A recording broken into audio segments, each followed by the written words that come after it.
Hello everyone and welcome to Free Range Diva. Thank you so much for stopping by today. First, before I get started, I want to say thank you to your response and your support to the last video that I put up. I was in a little bit of a not great place, and I've wanted to express what was really on my heart, and you all received it in the way that I had hoped that you would receive it. So thank you so much for your support. I really, really appreciate it. And as we here in Southern California are facing another wind event, many of you have been struggling with bitter cold temperatures and more than the usual amount of snow.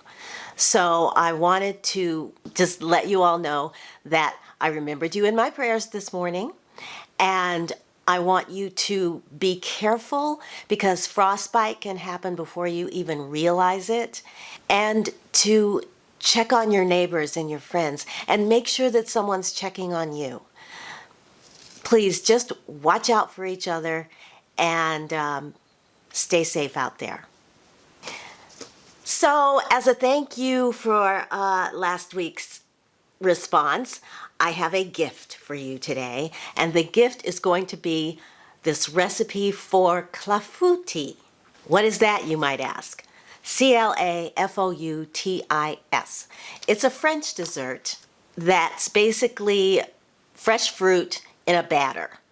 And then you bake that off, and it turns into a creamy, custardy, bread pudding-like base with sweet fruit in it. And it is elegant and light and really, really easy to prepare and so good and comforting. So I'm going to make that for you because I make it for myself a lot. Like I said, it doesn't take a lot of time, maybe 10 minutes to actually assemble and prepare everything. And then you bake it off, and 40 minutes later you have a beautiful dessert. It's a traditional dessert that uses fruits that are in season. I think the traditional recipe is for cherries. It's a cherry clafoutis. But I used pears. I always use pears. Well, occasionally I use apples, but really you can slice up any kind of fresh fruit that you have and put it in this batter, and it's going to be great. The batter consists of things that you would normally have in your pantry: eggs, milk, sugar, and flour. And if you happen to have some fruit lying around that maybe is getting a little too ripe, then you're all set. I'm showing you how I make this, but there really isn't a formal recipe. It depends on the size of the pan you're using and how much fruit you put in it. I try to put in about a pound of sliced fruit. On this day, I used AP flour, but I have also made this dessert using sprouted whole wheat flour. The AP flour gives it a lighter texture. It's a little more elegant, whereas the sprouted whole wheat makes it more substantial and more rustic. Both are delicious. So let me just go ahead and make it for you now. And I'm also going to show you what I had for breakfast this morning because that was good. And then afterwards I'll come back and give you a little more information about how I made it. Okay, here we go. So I've got right here 2 pears, and I'm going to peel these, slice these up. That's the first part. And then once that's done, I'm going to make the actual custard mix that goes over it. So let's start with these pears.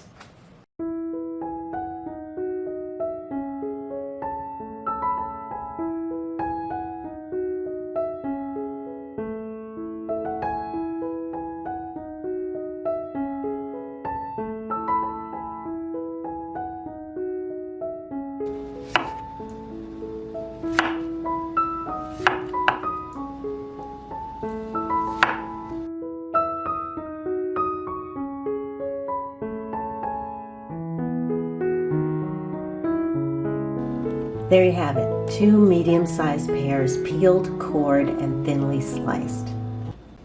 All right, it's time to make the custard. 3 large eggs.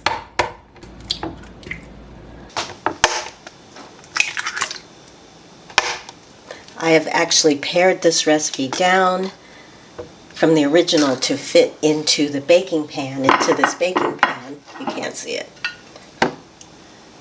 Into this baking pan, which is about an 8 by 8. This is 3/4 of a cup of milk, 1/4 of a cup of sugar,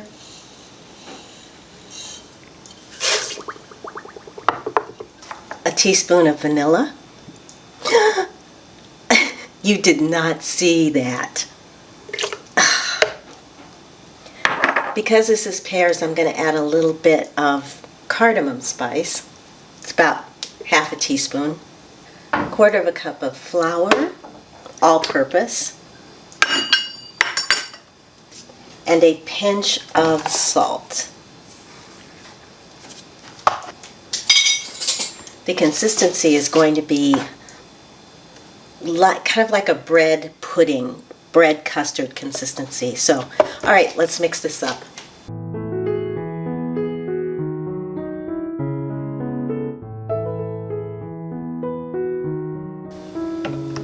Just spreading the fruit out into the pan. You can chop the fruit into chunks if you like, or you can spread them out sliced like I'm doing. It's whatever you like, it doesn't really matter.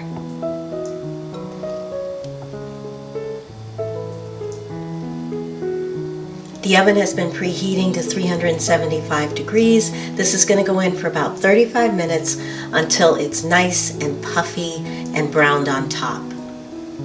I hope that I got me pouring this batter in on camera. If I didn't, it's a very thin, let me show you.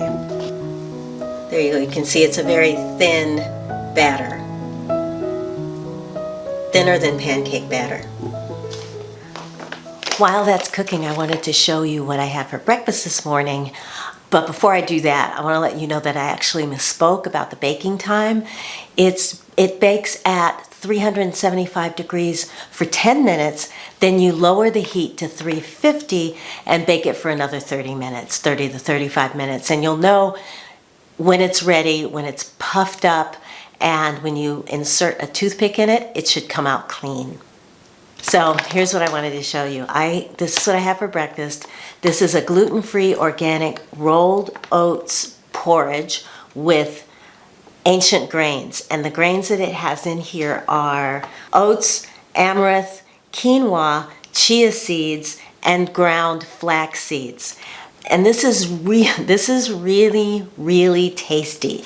I'm not a big oatmeal fan. Sometimes it's a little too rich for my digestive system. But with all these other grains in here, this is absolutely perfect. It feels really good in the tummy, not too heavy.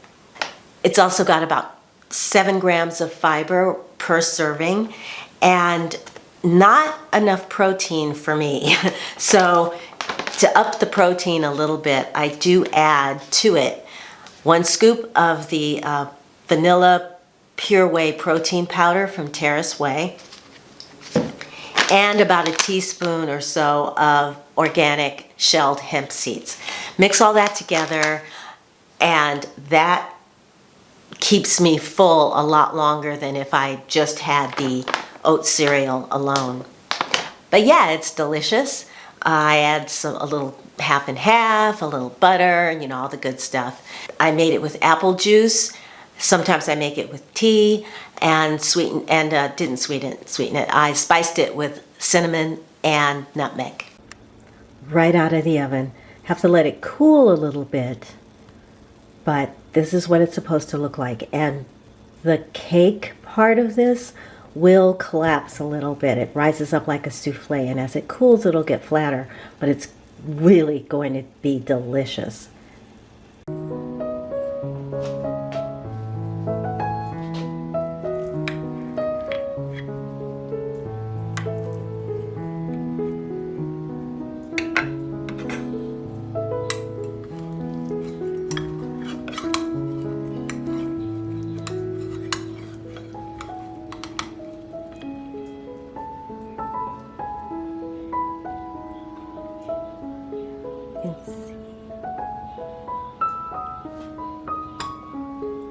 This is good with ice cream, whipped cream, or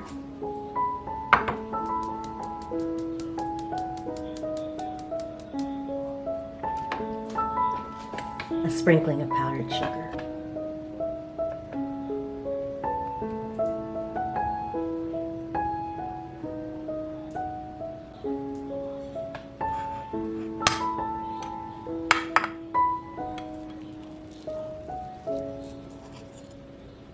And I just wanted to also quickly let you know that Perfect is having another sale. They're having their immunity sale. As you know, I love their collagen. I have their acerola powder vitamin C supplement in my refrigerator right now.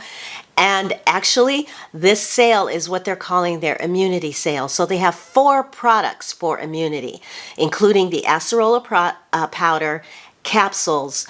They have a zinc cerola, which is zinc combined with acerola cherry. And finally, they have their mushroom immunity complex. And the mushroom complex has chaga, reishi, and turkey tail. And the sale is if you buy any 2 bottles of one of these products, one of these 4 that I just mentioned. So you can buy 2 different ones or 2 of the same. Just put 2 bottles from their immunity selections into your cart and you will automatically receive $10 off your order. Then stack my coupon DIVA10 and that will give you another 10% off.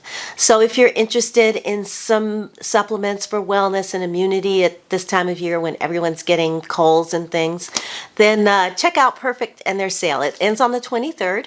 So, I just wanted you to know before it's gone. Okay. You can serve that warm, slightly warm, or at room temperature. And traditionally, you top it with powdered sugar, but it's fine with nothing, or whipped cream, or ice cream, however you want to do it. Maybe even more fruit. Whatever you want to do is perfectly fine. The flavor is sweet and fresh and creamy.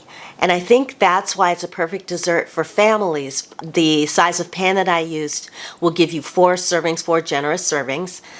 And kids will love this too because it has just a very mild, sweet, inoffensive flavor, and it's not too sweet. So it can definitely be in your list of more healthier desserts, healthier treats for your family and your kids and anybody else that you want to serve it to.